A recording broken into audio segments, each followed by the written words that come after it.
સ્વસ્થ નારી સશક્ત પરિવાર પખવાડિયાની અંતર્ગત જામનગર ખાતે પંડિત દીનદયાળ ઉપાધ્યાય સામૂહિક આરોગ્ય કેન્દ્ર ખાતે મેડિકલ કેમ્પનું આયોજન કરવામાં આવ્યું હતું. કેમ્પમાં કુલ 355 લાભાર્થીઓએ વિવિધ આરોગ્ય સેવાઓમાં લાભ લીધો.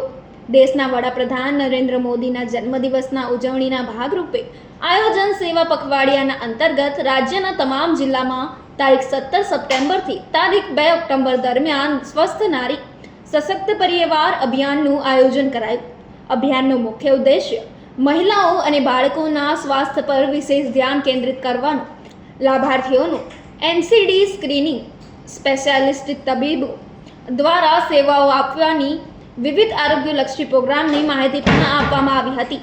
હેલો, હું doctor Humaira Sama, superintendent incharge Pandit Deendayal Upadhyaya urban community health સેન્ટરમાંથી આજે 19 સપ્ટેમ્બર 2025ના દિવસે આપણે સ્વસ્થ નારી સશક્ત પરિવાર અભિયાન દરમિયાન આ કેમ્પનું આયોજન કર્યો છે, જેમાં આપણે ડેન્ટિસ્ટને બોલાયા છે, ઓપ્થેલ્મોલોજિસ્ટને બોલાયા છે, સાયકિયાટ્રી વિભાગ છે, સ્ત્રી રોગ, બાળ રોગ છે, બીપી ડાયાબિટીસ છે, breast cancer, cervical cancer screening માટે ડૉક્ટરને બોલાયા છે અને સાયકિયાટ્રિક ડિપાર્ટમેન્ટમાંથી બી ડૉક્ટરને બોલાવેલા છે.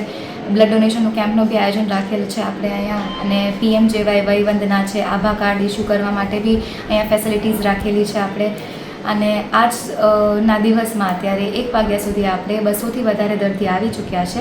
સાંજેના સમયમાં લંચ બ્રેક પછી વધારે દર્દી આવે એવી આવશ્યકતા છે. અને આ હોસ્પિટલમાં અત્યારે આપણે દરરોજની OPDમાં આપણે મોર દેન 200થી વધારે દર્દીઓને લાભ આપી રહ્યા છીએ.